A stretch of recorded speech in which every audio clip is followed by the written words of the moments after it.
Let me ask you a difficult question. If your doctor looked at you today and said, based on your biology, here is the most statistically probable way your body may begin to decline after age 60, would you want to hear it? Most people answer yes and then spend the following decade overlooking the very information that might help prevent it. Here's what I find fascinating after years in preventive healthcare.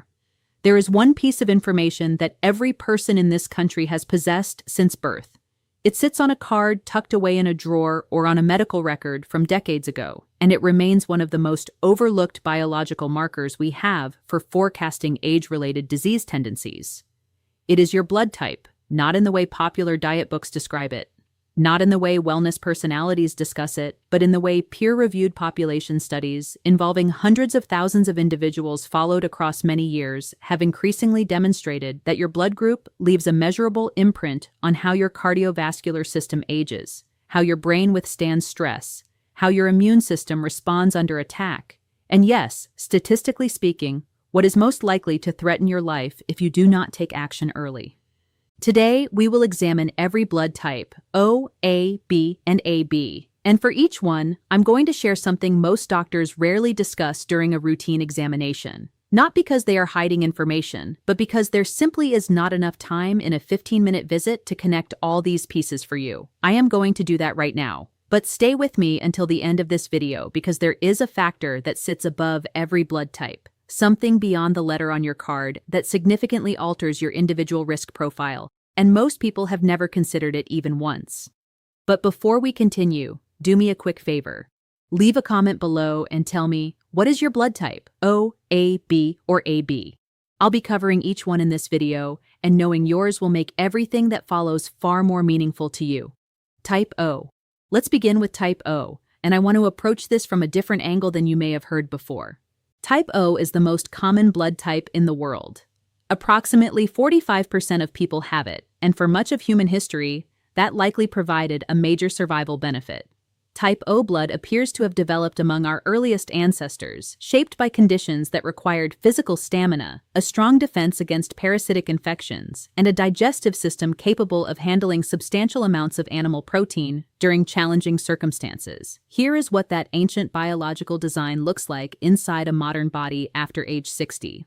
From a cardiovascular perspective, people with type O blood generally have lower circulating concentrations of von Willebrand factor, a protein involved in blood clotting. Reduced clotting activity contributes to smoother circulation, less platelet clumping, and a statistically lower likelihood of the arterial obstructions that lead to heart attacks and ischemic strokes. Numerous large population studies have shown that individuals with type O blood carry a noticeably lower risk of coronary artery disease compared with those in groups A, B, and AB combined. That is the good news, and it truly is good news. But here is what many type O men and women over 50 are never told. That cardiovascular advantage can become a mental trap. I have witnessed this pattern more times than I can remember. A type O patient in their late 50s comes into the office. Blood pressure looks good. Cholesterol levels are under control. No significant family history of heart disease. And because they feel biologically protected, they stop paying attention to the systems that are quietly deteriorating. They overlook fatigue. They brush off digestive symptoms. They continue pushing through joint discomfort because the most important age-related vulnerabilities for type O individuals do not usually originate in the heart. They originate below it. The stomach lining of a type O individual contains surface receptors that the bacterium Helicobacter pylori finds quite simply easier to attach to than those of any other blood group. H. pylori is not dramatic. In most people, it does not announce its presence with severe pain. It settles in quietly, colonizes the stomach lining, and over many years gradually weakens the protective barrier of the stomach. When left unnoticed, this can create a slow progression from chronic gastritis to peptic ulcers, and, in a significant percentage of individuals, stomach cancer. And stomach cancer detected late is among the more challenging cancers to treat effectively. There is another concern. Type O individuals demonstrate a measurable increase in risk for certain ulcer-related complications that may require surgical treatment compared with other blood groups. This has been documented. It is not speculation. So if you are type O over age 55 and have never been screened for H. pylori, that may be the most important conversation you have with your physician this year. The test is simple. It can be done through a stool antigen test or a breath test. It is relatively inexpensive. And for people with type O blood, it is not routine caution. It is targeted prevention based on your biological profile. Here is your type O longevity strategy. Your digestive system is your primary weak point. Protect it actively and consistently. That means reducing prolonged use of nonsteroidal anti-inflammatory medications such as ibuprofen and aspirin unless medically required. These medications wear down the stomach lining in everyone. In type O individuals, they affect tissue that is already operating under a greater biological burden. Include fermented foods in your regular diet. Kefir, miso, kimchi, naturally fermented pickles. These are not trendy additions. For type O individuals, they are practical tools for supporting a gastric environment that is more resistant to bacterial overgrowth. And physically, your body was designed for movement. Type O blood is linked to higher baseline catecholamine activity, meaning your nervous system tends to operate with more dopamine and norepinephrine than other blood groups. When that energy lacks a physical outlet, it often turns into restlessness, disturbed sleep, and eventually cortisol imbalance. 30 minutes of walking each day and 2 resistance training sessions per week will do more for your long-term metabolic health than almost any collection of supplements. Type O. Cardiovascular resilience is your inheritance. Your stomach is your responsibility. Do not allow the first to make you careless about the second. Before we continue, tell me your name and where you're watching from. I read every comment, and I'd love to know who I'm helping today. Type A. Type A. And I want you to lean in here because this is the blood type where the gap between what people know and what they should know is the widest. Type A emerged as human populations transitioned toward agricultural living. Denser settlements, more complex social environments, exposure to a broader range of infectious agents. The immune system adapted. Type A individuals mount aggressive and effective immune responses, particularly against viral pathogens. In younger years, that is a genuine biological asset. But this is where the blood type story gets complicated. Because what protects you in your 30s and 40s begins to work against you in different ways by your 60s. Type A blood carries higher coagulation activity. The platelets are stickier, the clotting proteins are more active. The landmark Harvard study, tracking 89,500 adults over 20 years, found that type A individuals carry a 5% elevated risk of coronary heart disease compared to type O. That number sounds modest in isolation, but here is what makes it clinically significant for type A specifically. When you layer chronically elevated cortisol on top of that stickier platelet activity, the compounding effect over decades is what turns a 5% statistical difference into a real cardiovascular event. The risk is not just in the number, it is in what your stress biology does to that number every single day. Now here is the layer that most discussions miss entirely. The reason that risk is so significant is not just mechanical, it is hormonal. Type A individuals maintain the highest baseline cortisol levels of any blood type. Cortisol is your primary stress hormone, and in short bursts, it is useful. It sharpens focus, mobilizes glucose, and prepares the body to handle a challenge. But when cortisol runs chronically elevated week after week, month after month, it does something very specific to your arterial health. It inflames and stiffens the endothelium, the thin inner lining of your blood vessels. And here is the mechanism that should concern every type A man or woman watching this. When your endothelium is inflamed and less elastic, it becomes a surface that sticky platelets preferentially adhere to. The elevated coagulation activity of type A blood and the chronic cortisol-driven endothelial inflammation of type A physiology are not two separate risk factors. They are a compounding cycle. Each one makes the other more dangerous. What this means practically is that for type A individuals, stress management is not a wellness preference. It is direct cardiovascular medicine. It belongs in the same category as blood pressure medication and cholesterol management because physiologically, it is addressing the same underlying pathway. If you are type A and over 55, your blood pressure readings every 6 months, rather than annually, are not overcautious. They are appropriate clinical monitoring for your specific biology. Ask your doctor to include homocysteine in your next blood panel. Homocysteine is an amino acid that, when elevated, actively damages arterial walls. Type A individuals trend toward higher homocysteine levels, and the intervention is remarkably simple. Adequate folate, B12, and B6 found in dark leafy greens, eggs, legumes, and lean proteins. This is not expensive or complicated, but it is specific to you. And build a daily cortisol reset practice. Not a weekend retreat, not an occasional meditation session, something you do every single morning before the day gets its hands on you. Diaphragmatic breathing, 4 seconds in and 6 seconds out, practiced for 10 minutes consistently, has measurable effects on cortisol regulation in clinical studies. The consistency matters far more than the duration. 5 minutes every morning outperforms an hour on Sunday by a significant margin. Type A, powerful immune resilience. Elevated cardiovascular risk driven by a stress hormone that your blood type keeps chronically elevated. Managing that hormone is the most important health decision you will make this decade. If you're still here with me and finding this helpful, take a moment to type A in the comments. It lets me know you're watching and getting value from this. Type B, the blood type that conventional medicine understands the least and mainstream wellness culture handles the worst. Type B emerged among nomadic populations moving across the vast interior of Central Asia and the Himalayas. These were people constantly adapting to new food environments, new climates, new infectious pressures. The immune system that developed is genuinely remarkable in its metabolic flexibility. Type B individuals can efficiently process a wide variety of proteins, fats, and carbohydrates without the inflammatory friction that other blood types sometimes produce in response to a dietary variation. That adaptability is real. And in the context of how we evolved, it was a profound advantage. But here's the clinical problem that most Type B individuals over 55 are carrying around without knowing it. Type B carries a distinct and not yet fully understood immune signaling profile. What the research does consistently show is that Type B individuals appear to have a broadly adaptive immune response, one that processes a wide variety of dietary and environmental inputs differently than other blood types.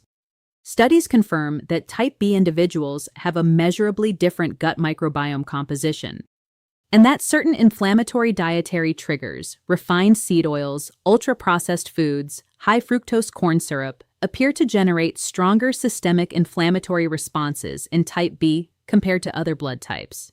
The autoimmune picture across blood types is still being actively studied, and the findings are complex. What is clear is that keeping your inflammatory baseline low through diet, movement, and regular CRP monitoring is the most evidence-backed protocol for Type B longevity. If you are Type B and have been managing these kinds of symptoms with lifestyle adjustments alone, dismissing them as just getting older, it is worth a direct conversation with your physician about autoimmune screening. Early detection of autoimmune conditions changes the treatment trajectory dramatically. There is a second issue specific to modern life for Type B individuals. The modern food supply is effectively a calibration problem for your immune system.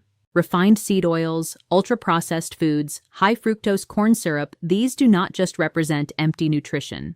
For Type B individuals, research points to these inputs as particularly potent triggers of systemic low-grade inflammation. The kind that runs below the surface for years and progressively distorts immune precision. Your C-reactive protein level, a standard inflammatory marker available on a routine blood panel, should be monitored at least annually. A consistent CRP reading above 1 milligram per liter without an obvious acute infection is a meaningful signal. It means your immune system is running in a chronically activated state, and you need to find the trigger before it finds you. For exercise, Type B physiology responds best to sustained moderate intensity movement rather than repeated high-intensity bursts. Cycling, swimming, hiking, and consistent walking protect your inflammatory baseline far better than interval training regimens that generate sharp spikes in inflammatory markers during recovery. Type B, the most metabolically adaptable blood type on the planet. Keep your immune system precisely calibrated, and it is one of your greatest assets. Let it run unchecked, and it becomes one of your most serious vulnerabilities. Before I move on to the next section, if this is helping you connect the dots about how your body might be responding to what you eat and how you live, do me a small favor and hit the like button. It helps this kind of practical research-based information reach more people who are quietly dealing with fatigue, inflammation, or health issues they can't fully explain. And tell me in the comments, have you ever been told you might have an autoimmune issue? Or has it always been explained as just normal aging? I read every comment, and I'm really curious how often this gets missed or overlooked. Type AB? Type AB is the youngest blood type in human history. It appeared relatively recently in evolutionary time when populations carrying type A and type B antigens began mixing at scale. And because of that dual inheritance, it carries a genuinely unusual immunological profile. On one side, type AB inherited the immune tolerance tendencies of both parent types. AB individuals show lower inflammatory responses to certain environmental antigens, which translates into meaningfully reduced risk of some gastrointestinal cancers and certain gastric pathologies compared to other blood types. But here's where I need you to pay close attention, because what type AB gained in immune tolerance, it carries a cost in neurological vulnerability that the research has made increasingly difficult to ignore. Type AB individuals carry a statistically elevated risk of cognitive decline, including vascular dementia, compared to type O individuals. The mechanism is cerebrovascular. Type AB blood carries elevated coagulation factors inherited from its A component combined with the cardiovascular complexity of the AB antigen profile. Over decades, this creates subtle but cumulative changes in blood flow through the brain's smallest capillaries, the microvessels that service the regions most responsible for memory consolidation, processing speed, and executive function. These are not dramatic blockages. They are microscopic, gradual changes in perfusion efficiency across neural tissue that most people would never notice until the cumulative effect has been building for 15 or 20 years. This is the reason that for type AB individuals, cardiovascular health and brain health are not two separate conversations. They are identical. Blood pressure control, blood glucose management, cholesterol and triglyceride monitoring. Every intervention that protects your arterial health is simultaneously protecting your cognitive longevity. DHA, the long-chain omega-3 fatty acid found in fatty fish like salmon, sardines, and mackerel, is incorporated directly into the cell membranes of neurons. It maintains membrane fluidity and reduces the neuroinflammatory signaling that accelerates small vessel disease. 2 servings of fatty fish per week or a high-quality fish oil supplement discussed with your doctor is not optional supplementation for type AB individuals. It is targeted neuroprotection based on your specific biology. Sleep is the other non-negotiable. During deep sleep, your brain's glymphatic system, its internal waste clearance network, flushes out accumulated metabolic byproducts, including the amyloid proteins associated with neurodegeneration. Consistently sleeping under 6 hours meaningfully impairs this process. For type AB individuals, chronic sleep restriction is not just fatigue. It is accelerating the very biological process your blood type already makes you more vulnerable to. 7 to 8 hours every night. This is your most powerful daily intervention. Type AB, impressive immune tolerance, a brain that requires deliberate, consistent, long-term defense beginning now, not at 70. If you're still with me and this is making sense so far, just type "it helped" in the comments. I genuinely read them and it helps me understand what's landing with you. The RH factor before we close, there is one more variable that almost nobody includes in these conversations, and it matters. That plus or minus at the end of your blood type designation, RH positive or RH negative. Roughly 85% of people are RH positive, meaning they carry the RH antigen on the surface of their red blood cells. The remaining 15% are RH negative, and this difference is not cosmetically minor. RH negative individuals appear to carry a modestly different cytokine signaling profile, meaning the chemical language your immune system uses to communicate is calibrated differently. Research is still establishing the full clinical significance of this. But what is emerging suggests that Rh-negative individuals may have heightened sensitivity to certain inflammatory triggers, which means, regardless of your primary blood type letter, if you are Rh-negative and manage any chronic inflammatory condition, the anti-inflammatory protocols I have outlined today are even more relevant and should be implemented more rigorously. For women who are Rh negative, if you are pregnant or planning to become pregnant and your partner or baby may be Rh positive, this is a medically critical conversation to have with your obstetrician immediately. Rh incompatibility during pregnancy is manageable with appropriate medical intervention. It requires that intervention, and it requires it proactively. Know your complete blood type, the letter, and the sign. Make sure your physician has both on record. Now here is the most important thing I am going to say today, and it is the thing that most blood type content completely avoids. The statistics are real. The risk elevations are documented, the biological mechanisms are genuinely significant, and they are not your destiny. I have watched type AB patients in their mid-70s with sharper cognitive function than colleagues 15 years younger, not because their genetic risk profile was somehow different, because they understood what their biology was working against, and they built their daily lives around addressing it. They slept 8 hours. They ate 2 servings of fatty fish every week. They maintained their blood pressure below 120/80 consistently, not just when they remembered. They kept learning genuinely new and challenging things, not casual scrolling, but real cognitive engagement. Their risk was still present. The statistical profile still applied to them. They simply chose to meet it directly rather than let it accumulate quietly in the background. The gap between genetic predisposition and actual health outcome is not small. It is enormous, and it is filled entirely by choices made consistently over years. That gap is where your decisions live. Your blood type is not a sentence, it is a map, and a map is only useful if you are willing to look at it. Now tell me something. What is your blood type, and does the profile I described today match what you have actually been experiencing in your own health over the past few years? Drop it in the comments. I read every single one, and what comes up consistently in this community shapes the topics I cover next. If you found this useful, there is another video linked in the description where I go through the 3 most commonly missed root causes of persistent fatigue and high blood pressure in men and women over 55. Conditions that are addressable when caught early and almost always mismanaged when they are not. Take good care of yourself. You have carried this body a long time. It is worth understanding exactly how it works.